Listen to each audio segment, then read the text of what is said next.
Welcome to today's episode of Ugly Duckling Brewery.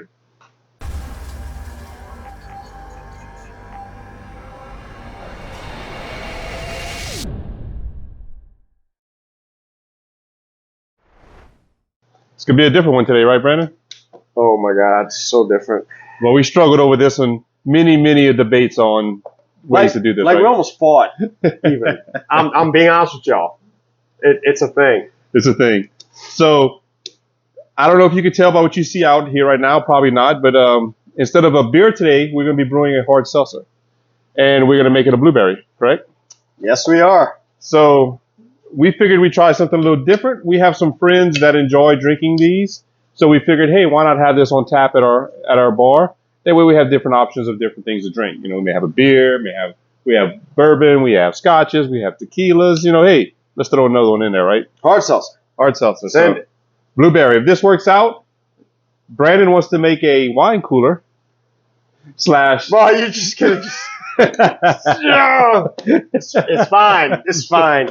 It's fine. Basically, he wants to do, and leave the comments below of what y'all think here, but what he wants to do is we're going to do the same thing, the process. Exact same process. We're going to kill the yeast at the end, and he wants to back sweeten. But as y'all know, I also do wine and mead, and with wine and mead, you start off dry, and you back sweeten it to add a little sweetness to it after the fact. And apparently with hard seltzers, you don't sweeten it because then it won't be a hard seltzer. So then I just gave up the ship and said, fine, I'm making a wine cooler. It is what it is. Speaking of that, though, we need to put a... So if we back sweeten a hard seltzer, is it still a hard seltzer? Leave the comments below. Who's right? Who's right? There you go. With that said, though, I think it's time for us to... Or for you to make another wine or mead. Another wine and mead. Yeah, those jugs up there are getting lonely, and my bottles are getting empty. Right. So it's got to happen. There was a subscriber that actually talked to me in the chat about he does wines and stuff. He was up in Northeast America. So yeah, we also do wine and mead. Yeah. This is our first time with this thing, though. So lay out the ingredients here, Brandon. What we got? All right. So apparently it is as basic gets. We're doing a 5-gallon batch, which is 5 gallons of water. It is 5 gallons of corn sugar for a 10-minute boil. / debate. Okay. And then we're going to...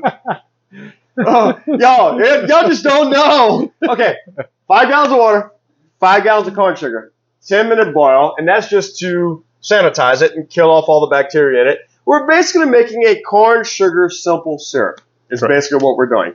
We're gonna cool it down, the pitching temperature. The immersion chiller is already in here. This water is up to boil right now, so it's sanitizing since we won't have time to sanitize it. And then once it cools down to pitching temperature at flame out, before it gets down to cooling temperature, at flame out, we're going to add a teaspoon of yeast nutrient to it using Fermentation. It's a yeast nutrient that I use when I'm making my wine and my mead. It's a really great yeast nutrient. And we will be pitching a dry Kvike yeast in it. It's a really good yeast that I actually do also use for my... it's a Lavalin strain that I do use for my meads and my wine. It's a really aggressive yeast. It should get this down to 1.000 or lower. We're hoping for lower. We're hoping for lower. I mean, I told you, I can throw that curveball. I got a Red Star Champagne White Blanco yeast. I can dry this thing out so it'll spit powder. But this is what we're going with because that's what a lot of people like to use in this. Because we are looking for a little bit of fruity notes. Right.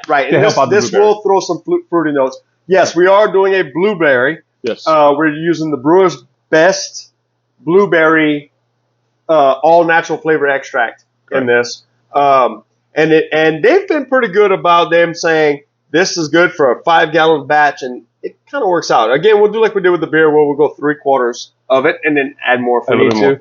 So what he's saying is, if you've already seen the video, it should be out by now. Actually, it is out. Yes. I know it is. But we did the 1 beer, 6 brews. 6 ways. Yep. 6 ways. And so that's out there, and that's what he's talking about. We only put 3/4, which we haven't added to any of them. We haven't added. 3/4 was actually pretty... I mean, there's some that could probably use a little... others that... not so much. I think the pineapple is kind of overdone, but the other ones worked out pretty good. Yeah, and I think some of them, like, I don't think it would actually ruin it to add the other quarter. It would just make it a little sweeter, a little bit more fruitier, or whatever it is. But Right. You know, it's one of those, it's pick your flavor of what you like. How Right. much do you want of it? So, like Brandon said, it's going to be really simple here. If there's something you guys see we've done wrong, let us know because we'd like to do it the right way if it is wrong. Is there a wrong way to make seltzer, though? Yeah. It's carbonated water with alcohol in it. But, you know, hey, this is our first time, and honestly, we've never done this. I am making Ever. an alcoholic, clearly Canadian. Come on. People from the 80s. He doesn't know. Clearly Canadian. Y'all know. So we're going to do a one-cut wonder right here. Well, until we get to the 10 minutes, because we can't bore you all for 10 minutes on this. You know, I do have, Scissors. well, It doesn't matter because it's going in the ball. So just something to cut. Kids, don't play with knives at home.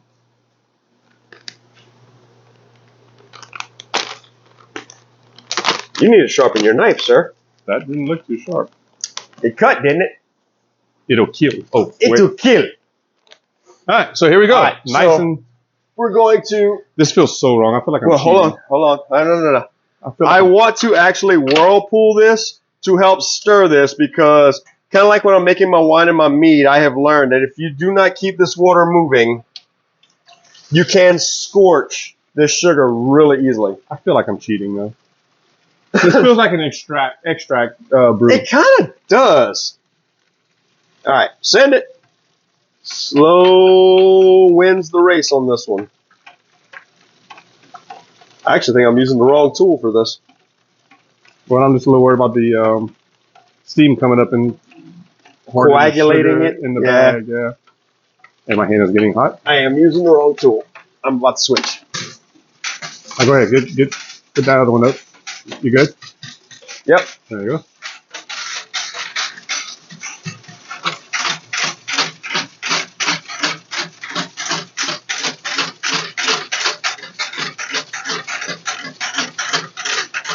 Sorry for all this noise and exciting content we got going on right here.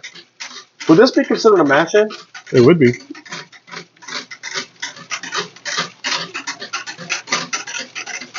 So basically, y'all, like we said, we're making a simple syrup, and if any of y'all have made simple syrups before, y'all know, you want to stir the sugar into the hot water and stir it till it goes from cloudy back to clear. Once it goes to clear, that means that all of your sugar has broken down in the water, ready to go. Now, corn sugar is a lot finer than granulated sugar, so it's going to break down a lot faster.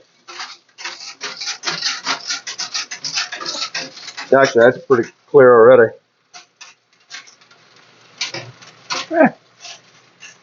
Corn sugar shouldn't be as sweet as cane sugar. Or did you find it was sweet?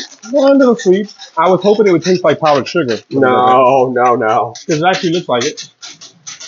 So there you go. We're not going to bore you guys with this. He's going to stir it up a little bit more. We're going to let it go move for the 10 camera minutes. and let them see this? I mean, it's clear water. It kind of is. I mean, we're balling. It looks like clear water. So I can actually come down here. We're going to go ahead and set a timer, though. We'll be back in a jiffy. Can we say jiffy? Sure. Jiffy. And 10 minutes, right? we'll show y'all with us dropping in the yeast nutrients and bringing the temperature down to 85 so we can start fermenting. So we'll see you guys in a bit. Timer just went off. I mean, like just went off. Yep. Done. Like we said, this is a very boring, well, can we call it a brew? Yes, it is. It hurts me to say it, but yes, it's a brew. So as Brandon mentioned earlier, we're going to go ahead and drop our yeast nutrient in. It's 1 teaspoon, right, Brandon? Yes, 1 level teaspoon of yeast nutrient, and it's still circulating. So, Apparently I'm from the country and don't know how to open that. there's a little. I didn't want to break it. I was told to have monkey grip and was scared to break it. Sorry. It's fine. I would probably scoop that over because it's like a stupid fine powder. There you go. Send it. Just send it. Just send it.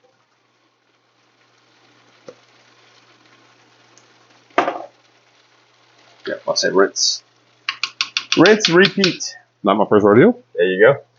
And Neither is yours. will walk over here and get the immersion chiller going. It said. So there you go. We're gonna bring this down to 85 degrees. Once we do that, we're gonna bring you guys back. We're gonna do a simple little quick transfer to the fermentation tank. which has already been filled with water and sanitizer and drained and ready to go. And then we'll throw in the moneymaker. And then 8 days later, get alcoholic carbonated water. With somewhat of a blueberry. So, see you guys in a bit. See you in a bit. All right. Cheers. We are currently at, Oh, I left my beer. It's fine. It's fine. Because this is going to be so fast. Yeah. We're at 85 degrees. We're going to go ahead and transfer it over, pitch the yeast, and we're going to call this a win. Kill the pump. Y'all seen us do this a couple dozen times now. Over to here. Send it.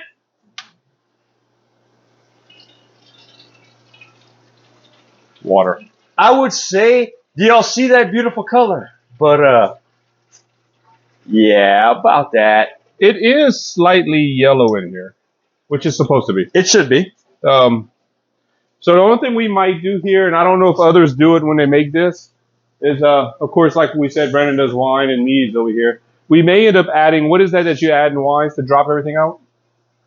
Potassium sorbate in order to kill the yeast and drop everything out. We might do that just to get it cleared, but I think I've seen others do this where they didn't have to and it was still clear. But the seltzer has to be clear. Oh, I can make it clear. What are we fermenting at? 85. 85. I don't know if my Inkbird goes that high. All right, glycol system is on.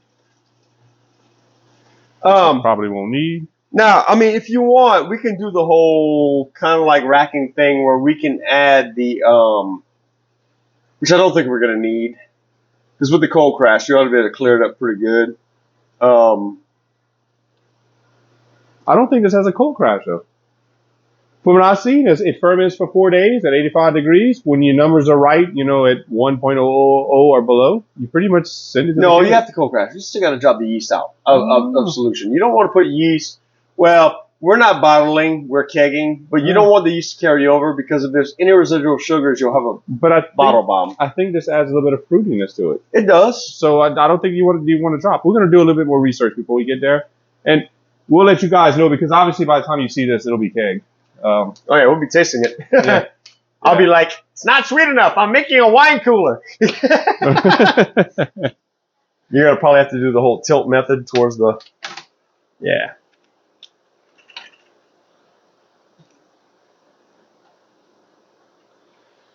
So we're not gonna bore you guys with this. We're obviously just gonna drop this in. I mean, at the rate they're going. Well, yeah, because it's at temp. Kill the pump, my boy. Nope, I killed the whole power and the pump. So yes, we will bore you with this. So yeah, I'm gonna go ahead and smack this. You got some scissors? Thwack the pack. You got some scissors? I can get scissors. Shall I spray them down with Star Sand? Yes, please. On camera so that they see I would it? like to have it in here too as well. Did you see that big ass white cat? Where's my Star Sand? Okay, we're gonna say we sprayed it. All right, soaking wet, sprayed with Star Sand. I need this spray. Oh, you gotta spray the. Okay. Oh, wait. Then you put the clean on the table. I see the Pretty Star sure Sand Star work. Sand's in the. He just started brewing today. He's forgotten. Or maybe there's a little bit of too much of this going on. Bring your beer. Wow. I'm coming. He didn't hear. You're getting it. Oh. Oh. You're gonna take all the Star Sands. You made me walk all the way over there and get it. Oh, I got it. Oh, you right, you got it. All right. You ready, Freddy? Ready, Johnny. Sprinkle. So you say you thwack the pack? I did. You gonna thwack it again? Depends on how it talks to me. Down on your knees and tell me you love me. So there you go. One of the most difficult. Shoot, why can't I say that? Mm. One of the hardest. Because it's difficult. One of the hardest brews we've ever done. Hopefully this comes out all right. Hopefully it's not a major fail. But again, this is something that I tell everybody: go outside your box, try something new. You never know; it might be good. This is so far out of our box. We're like out of the warehouse. Out of the warehouse. Yep. There you go. Hope you guys enjoyed it. If you don't mind, go ahead and hit the subscribe, like button, and the little bell notification down below. Ding ding. We'll catch you guys on the next one. Have a good one. Later, y'all.